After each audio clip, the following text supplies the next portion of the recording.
Beyond the carved mahogany doors of Beacon Hill's most esteemed mansions, a photographer's darkroom would uncover a nightmare that Boston's most powerful citizens would commit murder to conceal.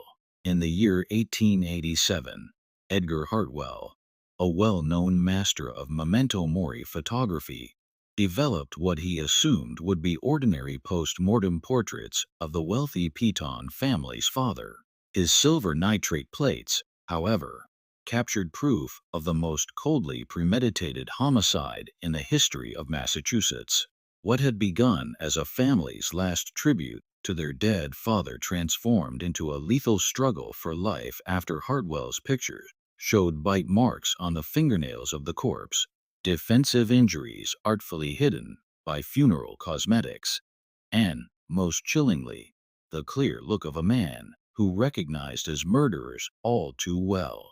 The Piton fortune, valued at more than $2 million in modern money, had been obtained through the killing of a parent, and the family would go to any length to make certain their photographer never made it out of Boston alive. Before we go further into the account of Edgar Hartwell and the images that revealed Boston's most terrible family secret, please remember to subscribe to our channel and tell us in the comments which state you're listening from. Now, let's uncover how a straightforward memorial photo shoot became a battle to survive along the gas-lit avenues of Victorian Boston. The winter winds of 1887 screamed down Boston's cobblestone lanes, bringing with them the smell of coal smoke and the hushed rumors of the upper class. Beacon Hill represented the pinnacle of New England high society, where dynasties like the Pitons had established their wealth through shipping, textile mills, and the blood money of dubious commercial dealings. The area's federal-style mansions, with their recognizable purple-painted windows and wrought iron balconies, held secrets as ancient as the nation itself. Edgar Hartwell had opened his photographic studio on Washington Street 3 years earlier, focusing on the refined craft of Memento Mori photography. During a time when death was a frequent visitor and medical photography was still in its early stages, affluent families desired to preserve their final moments with departed relatives through thoughtfully arranged post-mortem portraits. Hartwell's standing had increased within Boston's elite, not just for his technical ability with large format cameras and a silver nitrate development method, but for his privacy and compassion during families' most fragile times. The photographer was a systematic man in his early 40s, his hands calloused and permanently stained by developer chemicals, his eyes having observed more sorrow than most men of the cloth. His studio was located on the second level of a slim brick structure, where thick velvet curtains shut out the harsh New England daylight and gave him total command over his lighting. The workshop was organized with scientific exactness, developing trays sorted by dimension, bottles of chemicals marked in his precise handwriting, and glass plates kept in felt-lined containers to avoid the smallest scratch that could destroy hours of labor. Hartwell took great pride in his work, knowing that these portraits frequently became a family's most valued heirlooms, shown prominently in parlors as both a memorial and evidence of their dedication to the deceased. His customers were mainly Boston's established families, those whose names were often in the society sections and whose power reached from the State House to the exclusive Somerset Club. These were individuals who prized tradition and appearances above all else, who knew that a proper memorial portrait was as important as a detailed funeral service. Hartwell had photographed the dead fathers of shipping empires, the adored mothers of banking families, and the tragic young casualties of consumption who had died in spite of their families' riches and the finest medical attention money could buy. Boston, in 1887, was a city torn between old customs and industrial advancement. The Back Bay had been filled and constructed into a display of Victorian architecture, while the harbor was crowded with steamships delivering immigrants and products from across the Atlantic. Electric streetlights were starting to appear on main roads, though most neighborhoods still depended on gas lamps that cast moving shadows and created pockets of amber glow in the nighttime darkness. Telegraph wires crossed the city like a metallic net, transporting news and business messages at unprecedented speeds. Yet below the surface of wealth and progress, the established families held tightly to their social status, their money, and their secrets. Marriage was a business arrangement, inheritance was a battle, and reputation was everything. The newly rich industrialists might construct larger mansions and host more extravagant parties, but they could never quite gain the social acceptance that came with generations of Boston ancestry. This friction between old money and new created an environment of constant rivalry and barely hidden animosity among the city's powerful individuals. The Piton family perfectly represented this complicated situation. Cornelius Piton had built his wealth through a mix of clever investments, strategic marriages, and business methods that would have shocked the public if they had ever been revealed. His textile mills employed hundreds of immigrant workers in conditions that just met legal requirements, while his shipping interests had benefited greatly from trade routes that navigated the edges of international law. By 1887, at 73 years of age, Cornelius controlled an empire valued at nearly $40,000, making him one of the richest men in Massachusetts. His influence reached far beyond simple financial assets. Cornelius served on the boards of 3 banks, held major interests in the Boston and Maine Railroad, and maintained silent partnerships in several of the city's most respected law firms. Politicians asked for his endorsement, ministers welcomed his generous donations, and business competitors feared his talent for economic warfare. He had survived the financial panic of 1873, coming out stronger while lesser men faced financial ruin, and his reputation for ruthless efficiency was matched only by his family's social standing. His Beacon Hill mansion displayed this prosperity in every feature. The 4-story brownstone included hand-carved marble staircases brought from Italy, crystal chandeliers from Vienna that scattered rainbow light across polished floors, and a library holding first editions that scholars would have sacrificed to study.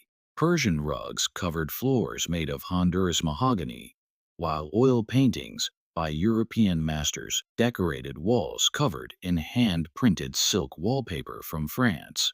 The house employed 12 full-time servants, from the Irish cook who had worked for the family for 20 years to the German butler who managed the household with military precision.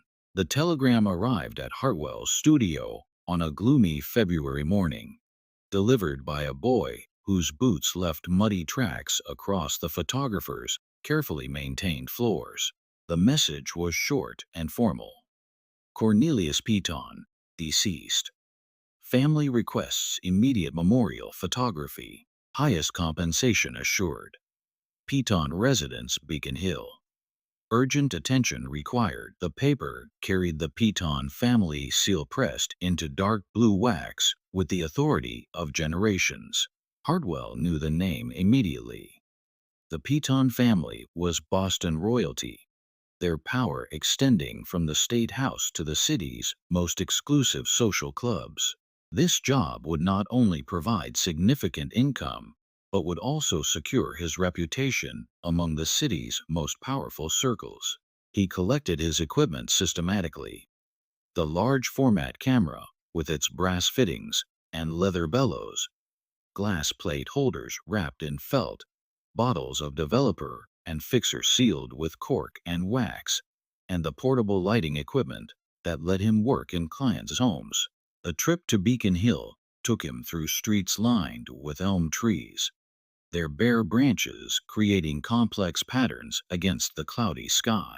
Horse-drawn carriages moved carefully over the cobblestones, their wheels making a rhythmic clatter that echoed off the brick fronts of Federal-style townhouses. Gas lamps stood like guards along the sidewalks, their glass globes fogged with condensation from the morning's dampness. The Piton mansion stood like a fortress against the gray February sky, its windows reflecting the bare branches of the elm trees that lined the street. 4 stories of dark brownstone rose from a foundation of granite blocks, each floor marked by rows of tall windows framed in white painted wood. Iron railings decorated with detailed scrollwork protected the front steps, while a brass nameplate next to the heavy oak door announced the family's residence with quiet authority. Hartwell knocked on the door, his breath forming small clouds in the freezing air. The sound echoed inside the house, followed by the steady footsteps of someone approaching. The butler who answered was a thin, anxious man with prematurely gray hair and hands that shook slightly as he took the photographer's coat. His movements showed the precision of long service, yet there was a hidden tension in his posture that indicated recent strain. "Mr. Hartwell, I assume," the butler said, his German accent barely noticeable after years of careful practice. "I am Wilhelm Kraus. The family is distressed, as you might expect. They are together in the morning room, but Mr. Peaton's remains are ready in the master bedroom." The house felt heavy in spite of its grandeur. Thick draperies blocked most natural light, while gas fixtures cast dancing shadows on the walls covered in deep burgundy silk. The air carried a mix of expensive cologne, fresh flowers from the conservatory, and something else, a metallic smell that Hartwell's experience told him was probably the result of rushed embalming. The floors creaked softly under their feet despite the thick Persian carpets, and every surface shone with the kind of perfect polish that required many servants.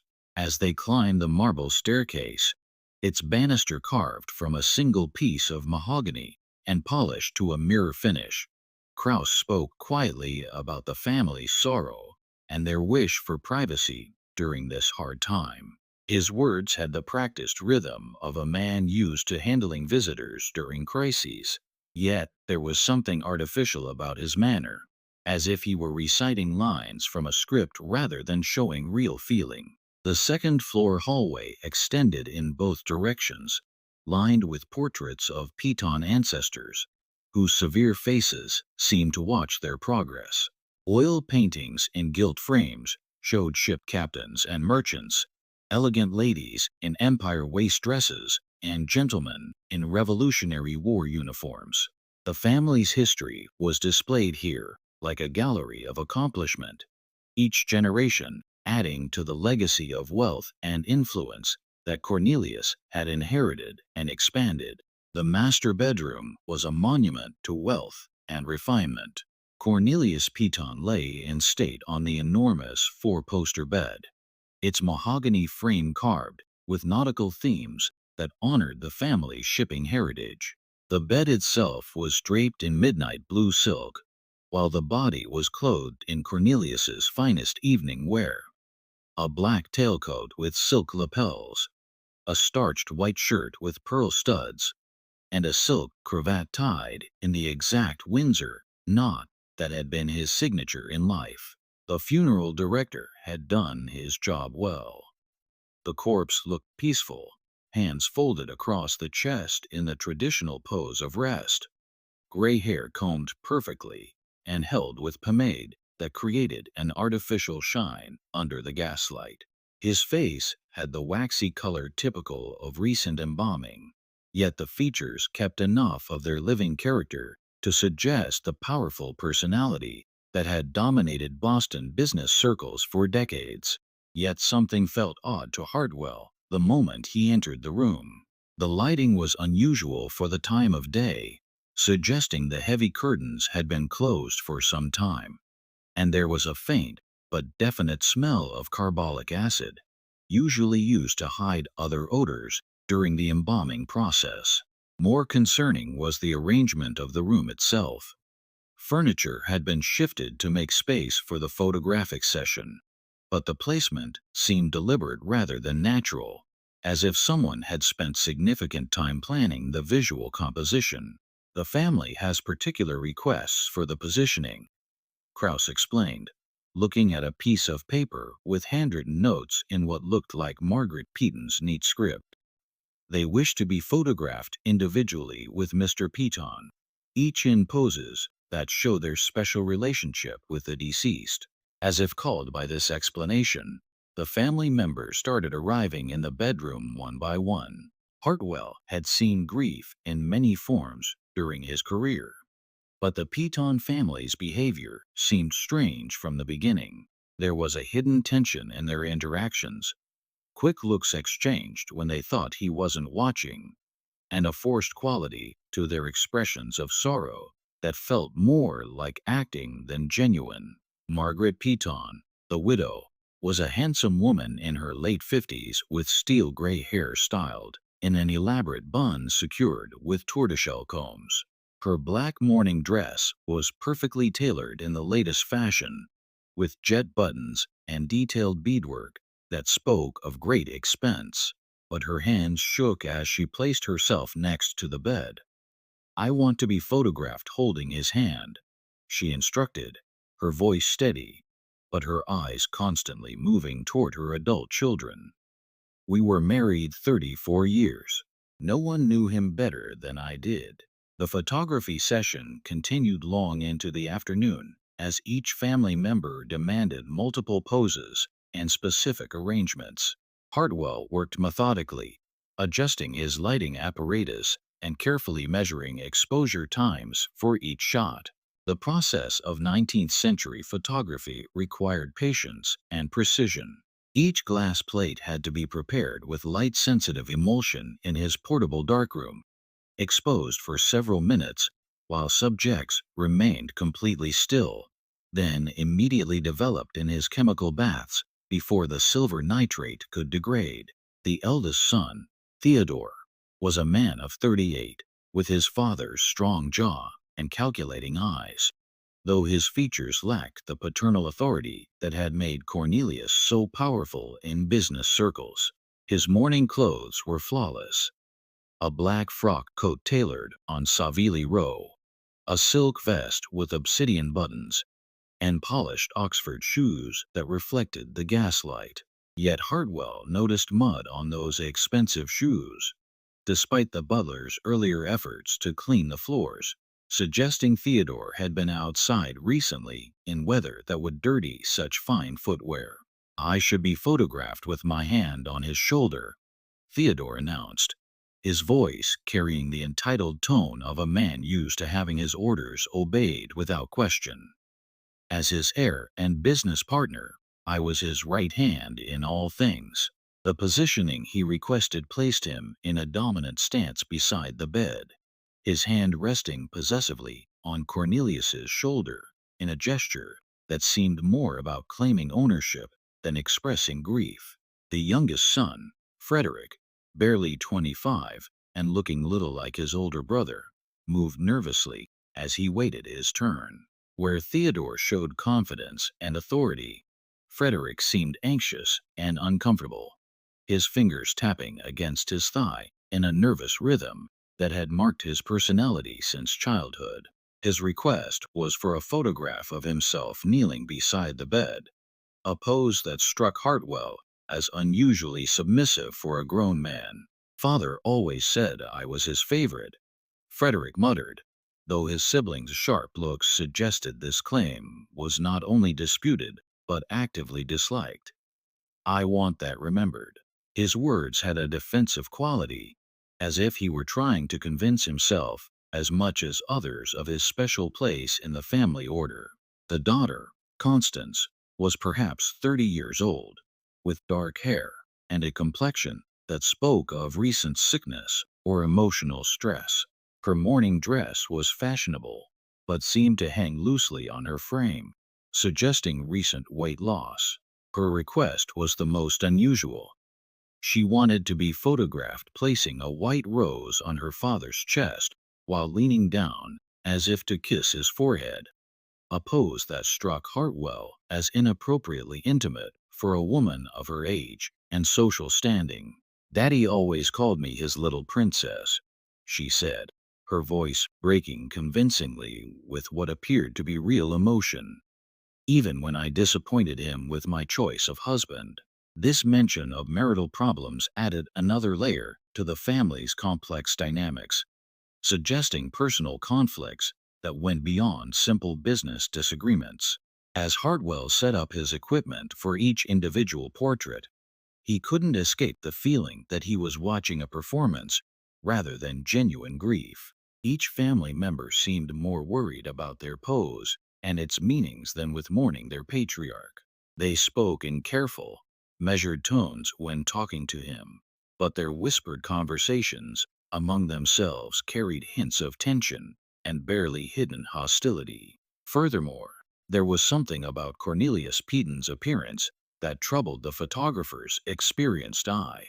The makeup was skillfully applied by Boston's finest funeral director, but it seemed thicker than usual, particularly around the neck and hands. The positioning of the body, while technically correct for memorial photography, seemed somehow artificial, as if the limbs had been arranged rather than falling naturally into their final pose. As he worked, pieces of conversation reached his ears despite the family's attempts at discretion. The family members spoke in hushed tones when they thought he was busy with his equipment, their words carrying hints of tension and accusation that seemed inappropriate for a house of mourning. Margaret whispered urgently to Theodore about changing the will before anyone else finds out, while Frederick muttered something about having to act quickly before the lawyers start asking questions to Constance. Most disturbing were the references to what needed to be done and ensuring that certain arrangements remained private. These phrases suggested planning and coordination that went far beyond normal funeral preparations, hinting at secrets that the family was desperate to keep hidden from public view. The butler, Wilhelm Krauss, seemed increasingly nervous as the afternoon continued, his earlier professional manner gradually giving way to visible anxiety. When Hartwell asked him to adjust the window curtains for better light, the man's hands shook so badly he nearly dropped the heavy fabric.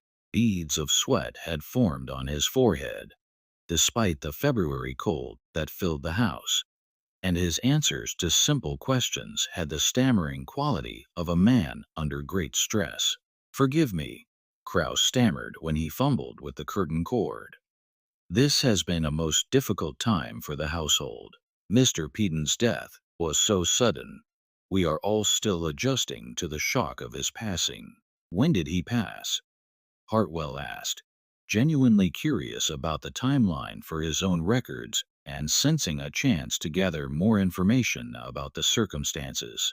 Krauss looked quickly toward the family members before answering, his eyes moving nervously as if seeking permission or guidance. "2 nights ago, sir. In his sleep," the doctor said.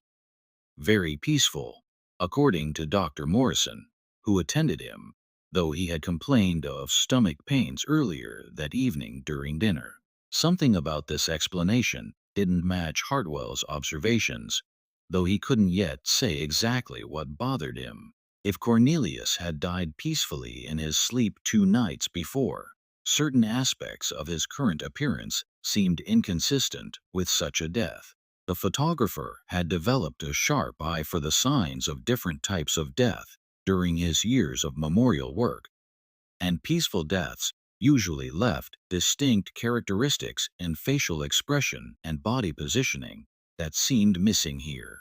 As the afternoon continued and the photographic session neared completion, Hartwell began preparing to develop the first batch of plates in the mansion's converted pantry, which would serve as his temporary darkroom.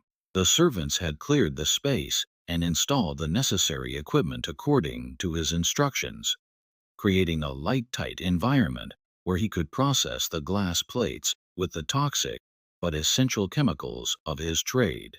The development process itself was almost meditative for Hartwell, a ritual he had perfected through years of practice. In the red-lit darkness of the improvised darkroom, surrounded by the familiar chemical smell of developer and fixer, he carefully placed each glass plate in solution, watching as images slowly appeared from the chemical bath like ghosts taking form from another world. This particular batch contained the individual portraits of each family member with Cornelius, and as the pictures became clear under the ruby light, Hartwell began to notice details that had escaped his attention during the actual photography session. The large format plates captured incredible detail, every texture and shadow rendered with scientific precision. In Margaret's portrait, where she held her husband's hand in what was meant to look like a tender farewell gesture, the positioning of Cornelius's fingers seemed awkward and unnatural, as if they had been arranged rather than falling naturally. More disturbing was what appeared to be a small scratch or mark on the back of his hand, barely visible to the naked eye, but clearly present once revealed by the unforgiving accuracy of the photographic process. The scratch was thin and precise, consistent with fingernail marks rather than accidental injury. Its location suggested defensive movement, the kind of mark that might result from someone trying to pull their hand away from an attacker. Hartwell studied the image carefully, using his magnifying glass to examine every detail, and concluded that the mark was definitely ante-mortem, created while Cornelius was still alive and struggling. Theodore's photograph with his hand resting possessively on his father's shoulder captured something even more unusual. The fabric of Cornelius's jacket appeared to be pulled or torn slightly at the shoulder seam, damage that would have been invisible without the magnification provided by the camera's precise optics. More significantly, there was what looked like a small stain on the collar that the funeral makeup hadn't quite hidden, a discoloration that appeared organic rather than accidental. The stain was dark and had soaked into the fabric in a pattern consistent with dried blood.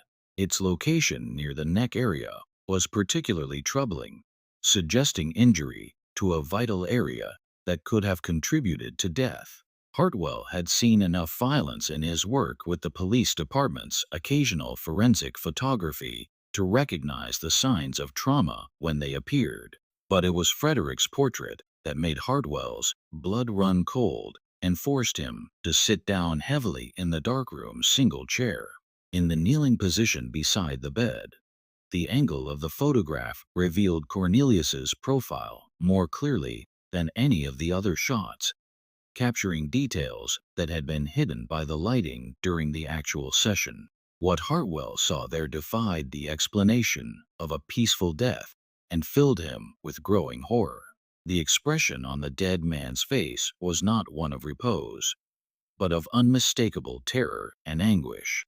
His mouth was slightly open, not in peaceful sleep, but as if he had been gasping for air in his final moments.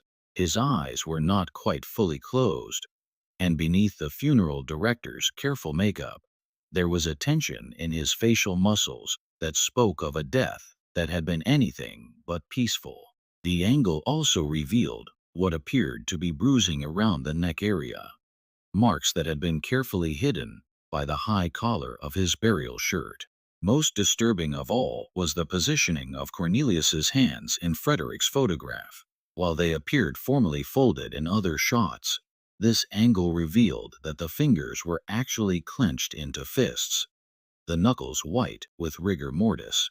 This was not the relaxed pose of natural death, but the defensive position of someone who had fought for their life in their final moments. As Hartwell hung the developed plates to dry, his mind raced through the possibilities and implications of what he had discovered. His professional experience told him that these physical signs were inconsistent with natural death, particularly the peaceful passing that the family and their doctor had described. The scratches, The torn clothing, the expression of terror, the clenched fists, all pointed to a struggle, to a death that had been violent despite the careful preparation of the body for viewing. The following morning brought fresh snow to Boston, muffling the city's sounds and creating an atmosphere of hushed expectancy that seemed to mirror Hartwell's own sense of foreboding. He arrived early at his studio, eager to examine the developed photographs more closely in proper lighting and with the full range of his analytical equipment. What he discovered in those silver nitrate images would haunt him for the remainder of his life and change his understanding of the Piton family forever. Under the powerful magnifying glass he used for detailed print work, the evidence became not just suggestive, but undeniable. Cornelius Piton's hands showed clear defensive wounds, small cuts and scratches that suggested he had fought desperately for his life in his final moments. The pattern and depth of these marks indicated struggle against human attackers rather than accidental injury or medical intervention. The staining on his collar, barely visible to the naked eye but captured with merciless clarity by the photographic process, was definitely blood that had been hastily cleaned but not completely removed. Chemical analysis would have confirmed this suspicion, but Hardwell's experienced eye needed no such verification. The pattern and color were unmistakable to someone who had documented crime scenes for the police department. Most damning of all was a detail in Constance's portrait that had escaped notice initially, hidden by the angle and lighting during the actual photography session. As she leaned down to place the white rose on her father's chest, the camera's perspective had captured a clear view of Cornelius's neck area, where her pose had accidentally moved the high collar of his burial shirt. There, partially hidden by funeral makeup, but clearly visible in the photograph's unforgiving detail, was what appeared to be finger-shaped bruising consistent with manual strangulation. The bruises formed a pattern that suggested prolonged pressure from strong hands, the kind of marks that would result from someone being strangled slowly and deliberately rather than quickly overwhelmed. The positioning indicated that the attacker had faced their victim, looking into Cornelius's eyes as they squeezed the life from his body. This was not a crime of passion or sudden violence, but a calculated execution carried out with cold determination. Hartwell sat in his studio chair, staring at the photographs spread across his work table like pieces of a deadly puzzle, trying to process the full implications of what he was seeing. These weren't simply memorial portraits documenting a family's grief. They were evidence of murder, captured forever in silver and glass by his own unwitting hand. The Piton family hadn't hired him to memorialize their patriarch. They had unknowingly hired him to document their crime in excruciating detail. The implications were staggering and dangerous.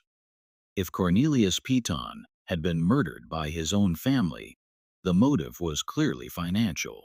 But the stakes went far beyond simple inheritance. The Piton fortune was substantial enough to drive people to desperate measures, and Hartwell recalled the whispered conversations about wills and legal arrangements that he had overheard during the photography session. This wasn't just about money. It was about power, social position, and a kind of influence that shaped cities and states. As he pondered his next move, weighing his moral obligations against the very real physical danger he now faced, a knock at his studio door interrupted his thoughts. Through the frosted glass, he could see the silhouette of a well-dressed man wearing an expensive overcoat and carrying a gentleman's walking stick. Hartwell opened the door to find Theodore Piton standing on his threshold, hat in hand, and an expression of forced concern on his handsome features. "Mr. Hartwell," Theodore began, his voice carrying the practiced charm of a man accustomed to getting his way through a combination of social pressure and barely concealed threats. I wanted to personally thank you for your sensitivity yesterday. This is a difficult time for our family, as I'm sure you understand from your experience with other bereaved clients. Of course, Hartwell replied carefully, stepping back to allow Theodore into the studio while mentally calculating the distance to the drawer where he kept a loaded revolver for protection against the occasional violent criminal who might object to his police photography work. Theodore's eyes swept the studio with the calculating gaze of a man taking inventory, noting the photographic equipment, the work tables where Hartwell processed his images, and the locked cabinet where he stored completed photographs. His attention lingered on the developing area, as if trying to determine whether the previous day's work had been completed and what evidence might already exist. Actually, that's why I'm here, Theodore continued, removing his gloves with deliberate slowness. My family has been discussing the matter extensively, and we've decided that we would prefer to keep the photographs strictly private. Family only, you understand? We're prepared to pay you handsomely for your discretion and for all copies of the images, including any plates or negatives you may have produced. The offer was generous, more money than Hartwell typically earned in several months of regular work. But Theodore's manner was wrong, too casual for a grieving son, too calculating for someone making a simple business arrangement. Moreover, the request itself was highly unusual. In Hartwell's experience, families commission memorial photographs specifically to display them, to share them with friends and relatives as a way of honoring the deceased and demonstrating their devotion. I appreciate your consideration, Hartwell said diplomatically, buying time while his mind raced through his options. However, I do keep copies of all my work for portfolio purposes. It's standard practice in my profession, and many of my clients specifically request that their portraits be available for viewing by other potential customers. Theodore's expression hardened almost imperceptibly, the veneer of grief and courtesy slipping just enough to reveal the calculating mind beneath. I'm afraid that won't be acceptable, Mr. Hartwell. My family values privacy above all else, particularly during our time of mourning. I'm sure you can understand our position and make an exception to your usual practices. There was something in Theodore's tone that made Hartwell deeply uncomfortable, a subtle shift from request to demand that carried the weight of social pressure and implied consequences. This wasn't a negotiation between equals. It was an ultimatum delivered by a man who expected immediate compliance and was prepared to take unpleasant measures if he didn't receive it. Perhaps we could discuss the terms more specifically, Hartwell said, attempting to maintain the appearance of cooperation while gathering more information about Theodore's intentions. I would need to consider the financial implications of breaking with my standard practices, and there are professional considerations as well. Theodore smiled, but the expression never reached his eyes, which remained cold and calculating as they continued to study the studio's layout. Of course, take your time to consider our offer, but please understand that time is somewhat limited. I'll return tomorrow for your answer. He paused at the door, turning back with an afterthought that felt anything but casual. I should mention that my family has considerable influence in Boston's business community. We value loyalty in our associates, and we remember those who serve us well. Conversely, we have long memories regarding those who disappoint us or fail to understand the delicate nature of certain situations. The threat was delivered with the smooth courtesy of a gentleman, but its meaning was unmistakable. Theodore was offering Hartwell a choice between cooperation and consequences, between accepting their money and facing the full weight of the Piton family's considerable power. In a city where business relationships and social connections determine success or failure, such threats carried real weight. After Theodore left, Hartwell locked the studio door and drew the heavy curtains, plunging the workspace into the dim red light he used for photographic development. The photographs lay spread across his work table like evidence in a court trial, each image revealing another aspect of the horrible truth he had uncovered. He was no longer simply a photographer who had captured a family's grief. He was the only person in Boston who possessed physical evidence of the Piton family's darkest secret. The next 24 hours passed in a state of mounting dread and careful planning. Hartwell found himself unable to concentrate on routine studio work, instead spending his time studying the photographs and researching everything he could discover about the Piton family's finances, business relationships, and personal conflicts. The evidence was clear.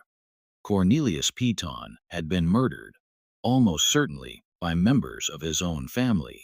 But proving such an accusation against one of Boston's most influential families would require more than photographic evidence, no matter how compelling. His research into the Piton family revealed a web of financial pressures and personal conflicts that provided ample motive for murder.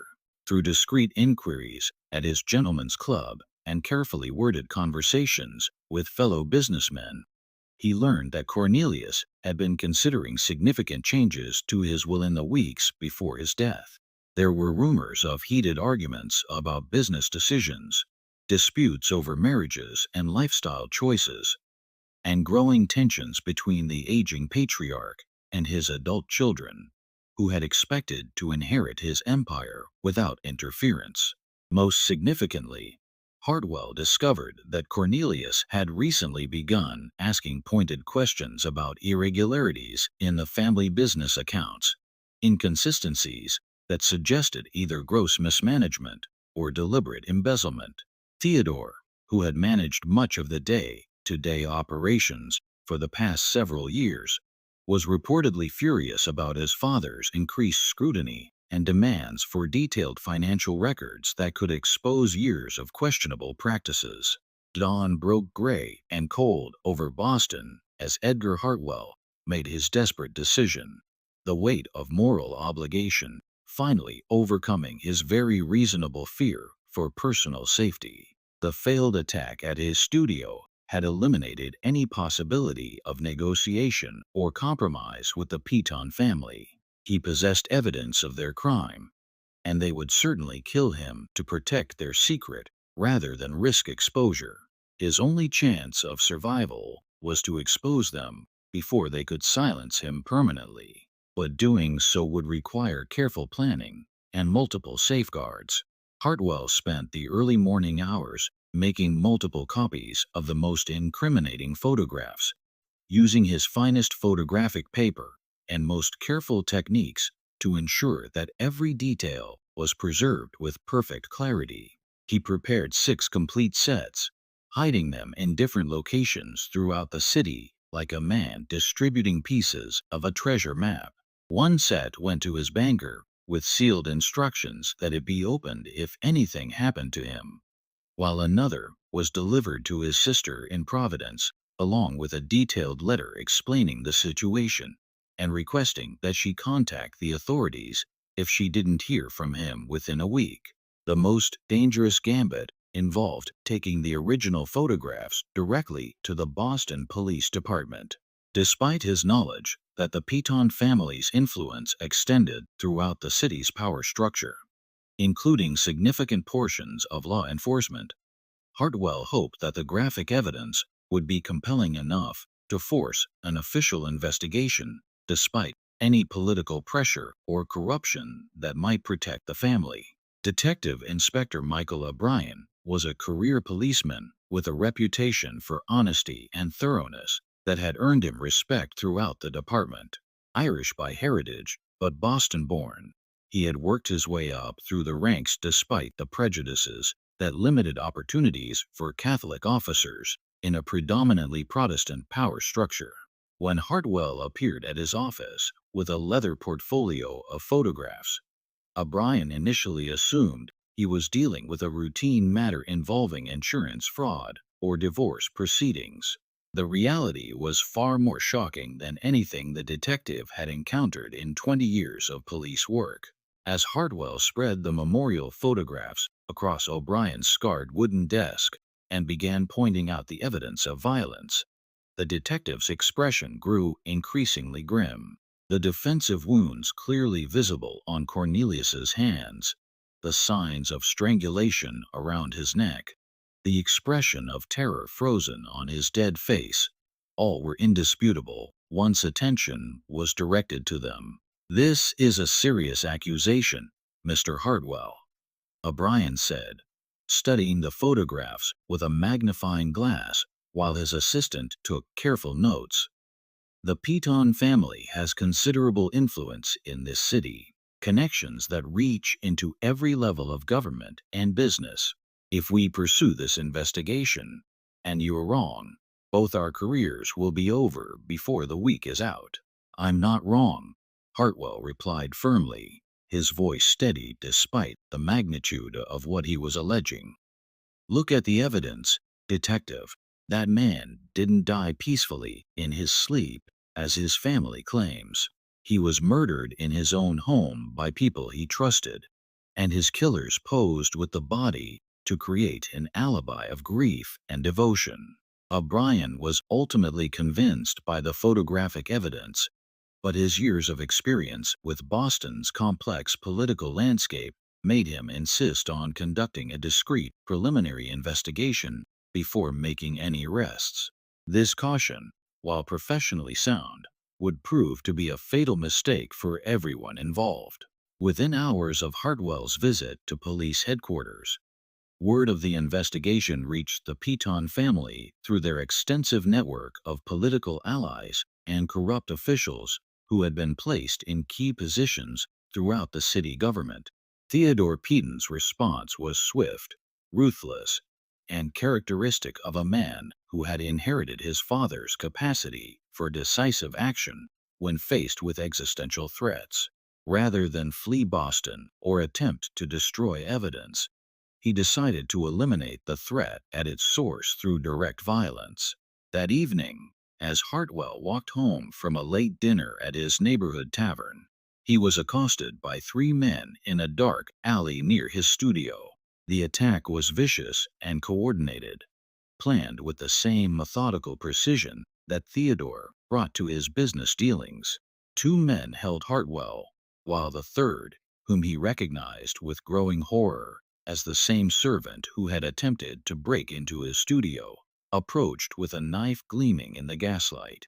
The blade was long and sharp, designed not for quick killing, but for the kind of slow, painful death that would send a message to anyone else who might consider crossing the Piton family.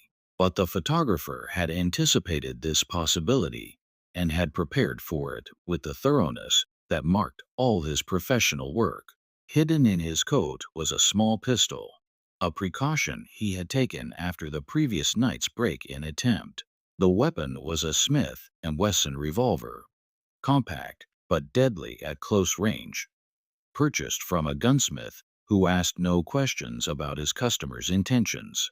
When the knife-wielding attacker moved close enough, Hartwell broke free from his captors through a combination of desperation and the element of surprise, then drew the weapon with practiced efficiency. The narrow alley erupted in violence as the three men struggled to disarm him, their shouts echoing off the brick walls and alerting residents in nearby buildings. In the chaos that followed, shots were fired, muzzle flashes illuminating the scene in brief, hellish bursts of light. When the smoke cleared and the ringing in Hartwell's ears subsided, two of his attackers lay dead in pools of blood that reflected the gaslight like dark mirrors, while the third had fled into the night, clutching a wounded arm. The photographer himself had sustained a knife wound to his shoulder and numerous bruises from the struggle, but he was alive and conscious when police officers arrived at the scene. The gunshots had attracted attention from nearby residents, and within minutes uniformed officers were examining the bodies while Detective Inspector O'Brien took Hartwell's statement. Both dead men carried identification, linking them to the Piton household. They were servants who had been ordered to silence the photographer permanently, their loyalty purchased with gold, and their silence guaranteed by death. The failed assassination attempt provided O'Brien with a justification he needed to move against the Piton family despite their political connections. Armed with warrants signed by a judge who owed no favors to the family, and supported by evidence from both the photographs and the dead assassin's connection to the household, police surrounded the Beacon Hill mansion just before midnight. What they found inside completed the picture of the Piton family's guilt and revealed the full extent of their desperation to conceal their crime. Margaret Piton was discovered in her husband's study, frantically burning business documents and personal papers in the fireplace, the flames casting dancing shadows on her tear-streaked face as she destroyed evidence of their financial crimes. The papers included bank records, correspondence with corrupt officials, and most damning of all, a detailed plan for disposing of Cornelius's body in a way that would prevent any future examination. Theodore was found attempting to flee through the mansion's service entrance, carrying a leather satchel filled with gold coins and bearer bonds worth thousands of dollars. His plans had included immediate departure for New York, then passage on a steamship to Europe, where the family's crimes would be beyond the reach of American law. The discovery of travel documents and tickets confirmed that the entire family had been prepared to abandon their lives in Boston rather than face justice. Frederick and Constance were located in the mansion's wine cellar, where they had been hiding since learning of their hired killer's failure earlier that evening. Both were in a state of near hysteria, Frederick weeping uncontrollably, while Constance maintained the rigid composure that had characterized her behavior throughout the ordeal. Among their possessions, police found additional evidence, including Cornelius's original will, which would have left the majority of his fortune to charitable causes rather than his family. The arrest of Boston's most prominent family sent shock waves through the city's social elite and dominated newspaper headlines for weeks. As news of the murder spread beyond the immediate circle of witnesses and investigators, other dark secrets began to surface, like bodies rising from deep water. The family's business practices were revealed to be far more corrupt than anyone had suspected, involving embezzlement, fraud, and systematic exploitation of immigrant workers who had no legal recourse against their powerful employers.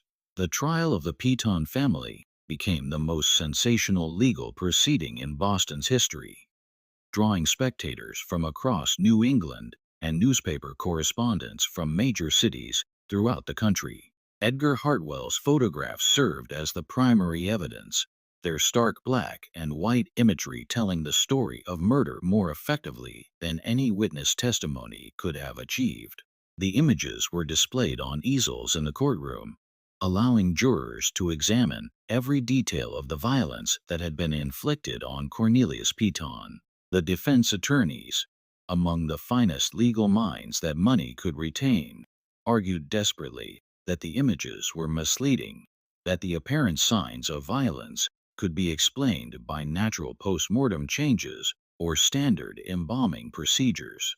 They brought in medical experts who testified about the effects of rigor mortis and the chemical processes that occurred after death, attempting to create reasonable doubt about the photographic evidence.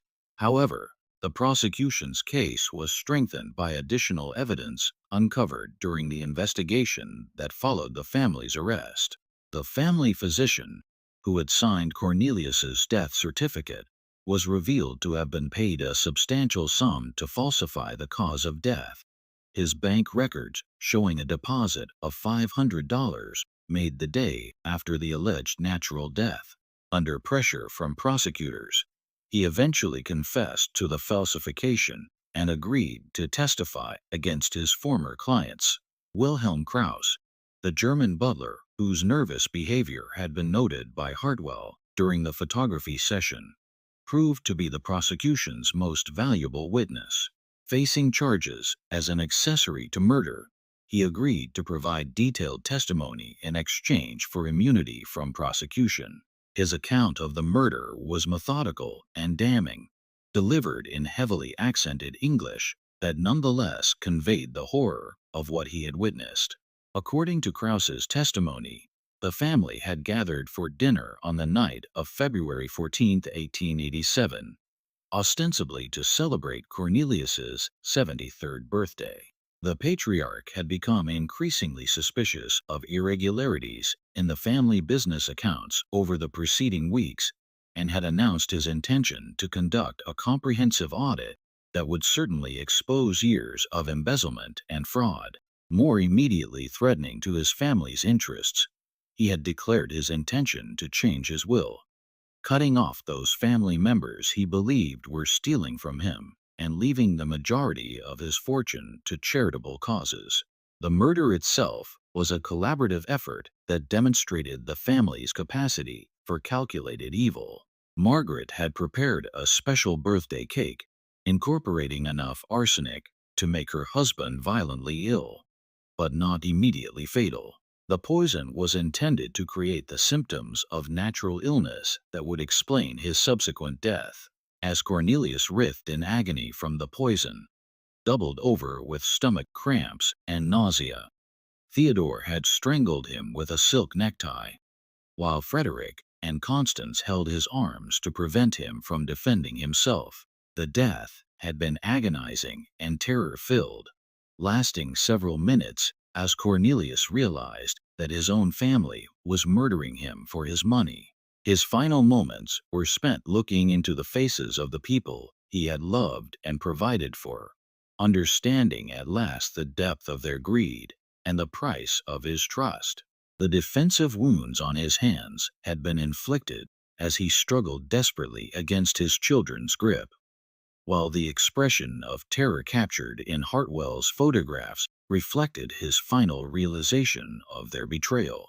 The family's plan had been simple but effective, relying on their social position and the natural reluctance of authorities to question the powerful.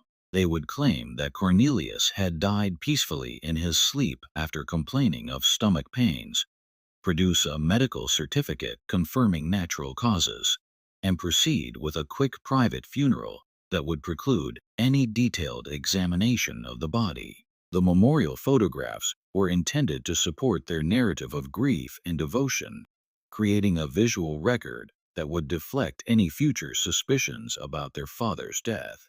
They had not anticipated that their photographer would possess the skill and experience to recognize the signs of murder preserved in silver and glass, nor that he would have the moral courage to pursue justice despite the personal risk and professional consequences. The very technology they had employed to create false evidence of their innocence had instead documented their guilt with scientific precision. The verdicts were unanimous and swift. Margaret, Theodore, and Constance Piton were found guilty of first-degree murder and sentenced to death by hanging, their execution scheduled for the following autumn. Frederick, whose participation had been limited to restraining his father during the strangulation, received a sentence of life imprisonment with the possibility of parole after 25 years. The family's vast fortune was seized by the state under laws governing criminal forfeiture, eventually being distributed to various charitable causes after legal expenses were paid. The executions were carried out on a gray October morning in 1888, witnessed by a crowd of spectators that included many of Boston's social elite who had once considered the Pitons their equals. Margaret maintained her composure to the end, while Theodore and Constance required physical support to mount the scaffold. Their deaths marked the end of one of New England's most prominent families and served as a stark reminder that wealth and social position offered no protection against the consequences of evil. Edgar Hartwell survived his injuries and continued his photography business, though he never again accepted commissions for memorial portraits. The trauma of discovering murder through his art had fundamentally changed his relationship with death and photography, leaving him unable to view deceased subjects without searching for signs of violence or foul play. He focused instead on landscape and architectural work, finding peace in subjects that could not conceal hidden horrors or family secrets. Detective Inspector O'Brien was promoted to Chief of Detectives, his handling of the Piton case establishing his reputation as one of Boston's finest investigators. He often cited the case as an example of how modern investigative techniques combined with emerging technologies like photography could uncover crimes that might otherwise have remained hidden forever. The case established important precedents regarding the use of photographic evidence in criminal proceedings and helped establish photography as a legitimate forensic tool. The Piton Mansion on Beacon Hill was sold at auction following the family's conviction, eventually becoming a boarding house for immigrants seeking affordable housing in the city's most prestigious neighborhood. Local residents reported strange sounds and unsettling atmospheres in the building, though these were likely the result of the house's notorious history rather than any supernatural influence. By 1900, the building had been demolished and replaced with a more modest residential structure that bore no trace of its dark past. Wilhelm Krauss disappeared after the trial, presumably returning to Germany with enough money to live comfortably for the remainder of his life. His testimony had been crucial in securing the convictions, but his role in the murders cover-up made him a pariah in Boston's German immigrant community. Some reports suggested he had changed his name and settled in the Midwest, while others claimed he had died during the ocean crossing back to his homeland. The case established important precedents in American legal history regarding the use of photographic evidence in criminal proceedings. Hartwell's memorial photographs became some of the first images to be accepted as primary evidence in a murder trial, paving the way for the development of forensic photography as a professional discipline. Law enforcement agencies across the country began incorporating photographic documentation into their investigative procedures, recognizing its value in preserving evidence that might otherwise be lost or disputed. Perhaps most significantly, the Piton murders demonstrated how emerging technology could reveal truths that human observation might miss or deliberately overlook. The camera's unflinching accuracy captured details that the naked eye had missed or that had been deliberately concealed, providing evidence that was impossible to dispute or explain away through clever legal arguments or political influence. Edgar Hartwell lived for another 32 years, dying peacefully in his sleep in 1919. His obituary made brief mention of his role in solving Boston's most notorious murder case, but focused primarily on his contributions to the art of photography and his extensive documentation of New England's changing architectural landscape. He never married, perhaps unable to trust in human relationships after witnessing the depths of family betrayal that the Piton case had revealed. The photographs that had exposed the Piton family's crime were eventually donated to the Massachusetts Historical Society, where they remain today as a grim reminder of how the pursuit of wealth and power can corrupt even the most fundamental human bonds.